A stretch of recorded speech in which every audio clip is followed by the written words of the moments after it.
want you to put off your preconceptions, your preconceived fears and thoughts about reptiles, because that's the only way I'm going to get my story across to you.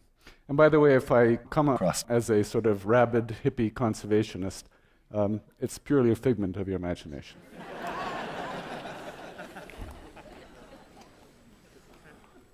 Okay, we are actually the first species on Earth to be so prolific to actually threaten our own survival.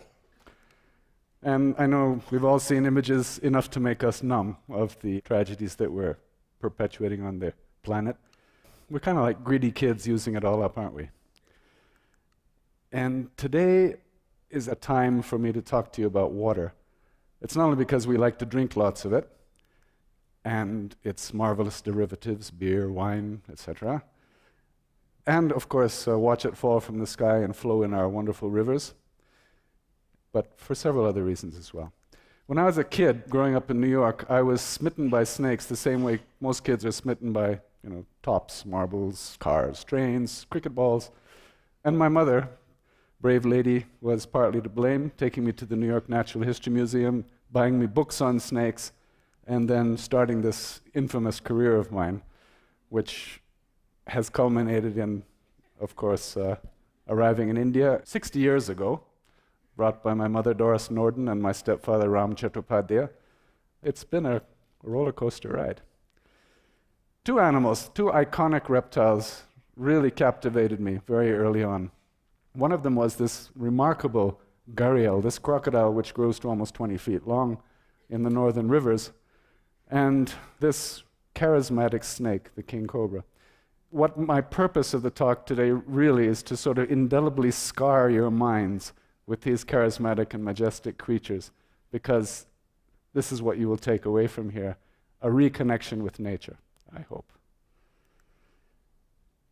The king cobra is quite remarkable for several reasons. What you're seeing here is very recently shot images in a forest nearby here of a female king cobra making her nest. Here's a limbless animal capable of gathering a huge mound of leaves and then laying her eggs inside to withstand 5 to 10 meters of rain in order that the eggs can incubate over the next 90 days and hatch into little baby king cobras. So she protects her eggs, and after 3 months, the babies finally do hatch out. The majority of them will die, of course. There's very high mortality in little baby reptiles who are just 10, 12 inches long. My first experience with king cobras was in '72 at a magical place called Agumbe in Karnataka, this state. And it is a marvelous rainforest.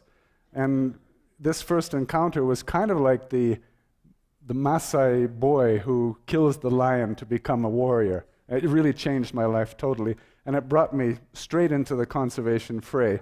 And I ended up starting this research and education station in Agumbe, which you're all, of course, invited to visit. This is basically a base wherein we're trying to gather and learn virtually everything about the biodiversity of this incredibly complex forest system, and try to hang on to what's there, make sure the water sources are protected and kept clean, and of course, having a good time too. You can almost hear the drums, of the throbbing back in that little cottage where we stay when we're there. It was very important for us to get through to the people, and through the children is usually the way to go. They're fascinated with snakes. They haven't got that, that steely thing that you end up either fearing or hating or despising or loathing them in some way. They're interested, and it really works to start with them. This gives you an idea of the size of some of these snakes. This was an average size king cobra, about 12 feet long. And it actually crawled into somebody's bathroom and was hanging around there for 2 or 3 days. The people of this part of India worship the king cobra, and they didn't kill it. They called us to catch it, and we've caught more than 100 king cobras over the last 3 years and relocated them in nearby forests. But in order to find out the real secrets of these creatures was for us to actually insert a small radio transmitter inside the snake, and we were able to follow them and find out their secrets, where the babies go after they hatch, and remarkable things like this you're about to see. This was just a few days ago in Agumbe. I had the pleasure of being close to this large king cobra who had caught a venomous pit viper, and it does it in such a way that it doesn't get bitten itself. And king cobras feed only on snakes. And this was kind of a tidbit for it, what we'd say a vade or a idli or something like that. Usually they eat something a bit larger. In this case, a rather strange and inexplicable activity happened over the last breeding season, wherein a large male king cobra actually grabbed a female king cobra, didn't mate with it, actually killed it and swallowed it. We're still trying to explain and come to terms with what is the evolutionary advantage of this. But they do also a lot of other remarkable things. This is again something that, by virtue of the fact that we had a radio transmitter in one of the snakes, this male snake, 12 feet long, met another male king cobra, and they did this incredible ritual combat dance. It's very much like the rutting of mammals, including humans, sorting out our differences, but gentler, no biting allowed. It's just a wrestling match, but a remarkable activity. Now, what are we doing with all this information? What's the point of all this? Well, the king cobra is literally a keystone species in these rainforests, and our job is to convince the authorities that these forests have to be protected. And this is one of the ways we do it, by learning as much as we can about something so remarkable and so iconic in the rainforest there, in order to help protect trees, animals, and of course the water sources. You've all heard perhaps of Project Tiger, which started back in the early 70s, which was in fact a very dynamic time for conservation. We were piloted, I could say, by a highly autocratic stateswoman, but who also had an incredible passion for environment. And this is the time when Project Tiger emerged. And just like Project Tiger, our activities with the king cobra is to look at a species of animal that we protect, its habitat, and everything within it. So the tiger is the icon, and now a king cobra is a new one. All the major rivers in South India are sourced in the Western Ghats, the chain of hills running along the west coast of India.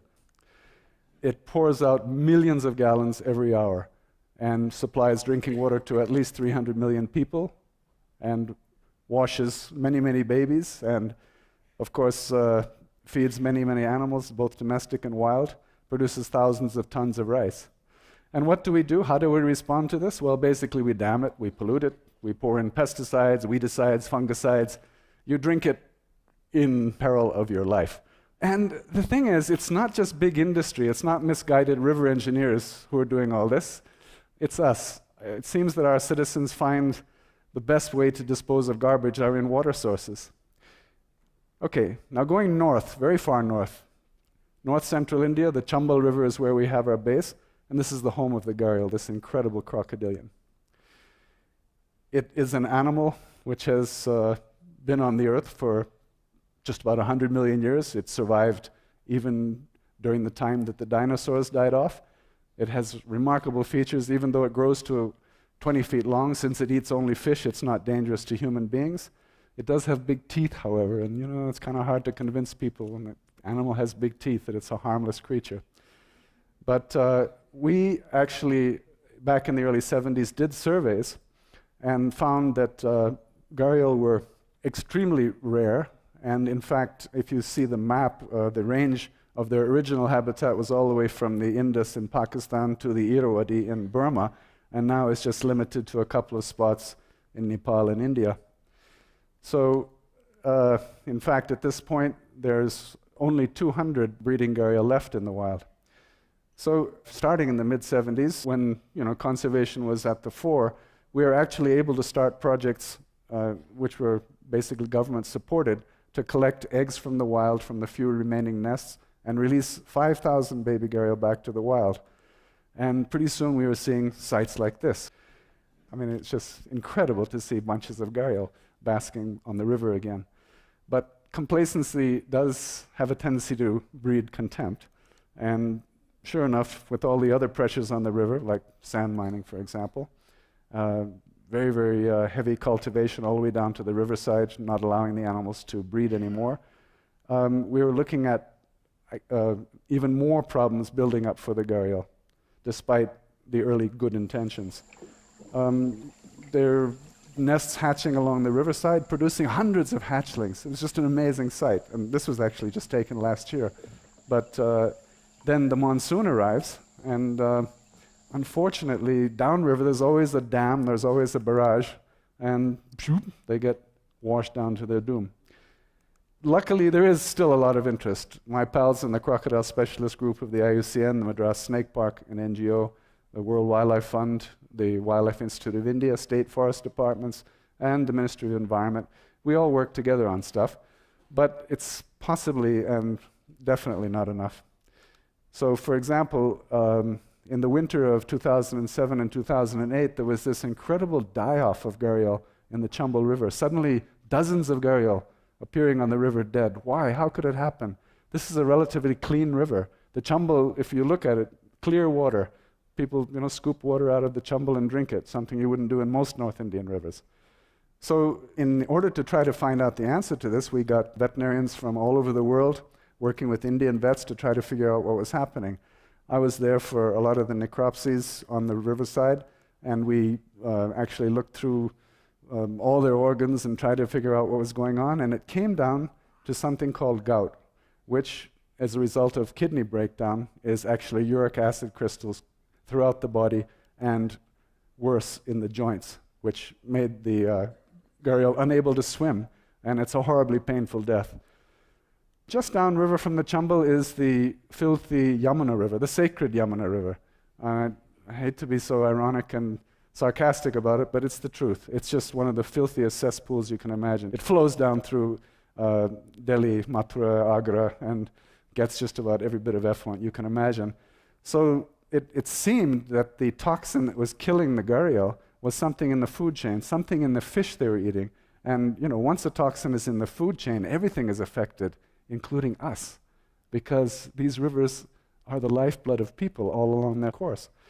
In order to try to answer some of these questions, we again turn to technology, to biological technology, in this case, again, telemetry, putting radios on 10 gharial and actually following their movements. They're being watched every day as we speak to try to find out what this mysterious toxin is. The Chambal River is an absolutely incredible place. It's a place that's famous to a lot of you who know about the bandits, the dacoits who used to. But Fulan Devi was one, which actually Shekhar Kapoor made an incredible movie, The Bandit Queen, which I urge you to see. You get to see the incredible landscape as well. But again, heavy fishing pressures. This is one of the last repositories of the Ganges river dolphin, various species of turtles, thousands of migratory birds, and fishing causing problems like this.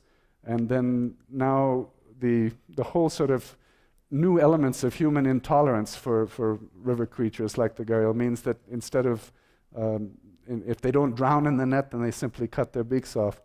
Animals like the Ganges river dolphin, which is just down to a few left and is also critically endangered. So who's next? Us? Because we are all dependent on these water sources. So we all know about the Narmada River, the tragedies of dams, the tragedies of huge projects which displace people and wreck river systems without providing livelihoods, and development just basically going berserk for a double-figure growth index, basically. So we're not sure where this story is going to end, whether it's got a happy or sad ending, and climate change is certainly going to turn all of our theories and predictions on their heads. We're still working hard at it. We've got a good team of people working up there. And the thing is, the decision makers, the folks in power, they're up in their bungalows and so on in Delhi and the city capital, so they're all supplied with plenty of water. It's cool. But out on the rivers, there's still millions of people who are in really bad shape, and it's a bleak future for them. So we have a Ganges and Yamuna cleanup project. We've spent hundreds of millions of dollars on it and nothing to show for it. Incredible. So people talk about political will. During the die-off of the gharial, we did galvanize a lot of action. Government cut through all the red tape and we got foreign vets over. It was great. So we can do it. But if you stroll down to the Yamuna or to the Gomti in Lucknow or to the Adyar River in Chennai or the Mulamutta River in Pune, just see what we're capable of doing to a river. It's sad. But I think the final note really is that we can do it. The corporates, the artists, the wildlife nuts, the good old everyday folks can actually bring these rivers back. And the final word is that there's a king cobra looking over our shoulders, and there's a gharial looking at us from the river. And these are powerful water totems, and they're going to disturb our dreams until we do the right thing. Namaskar.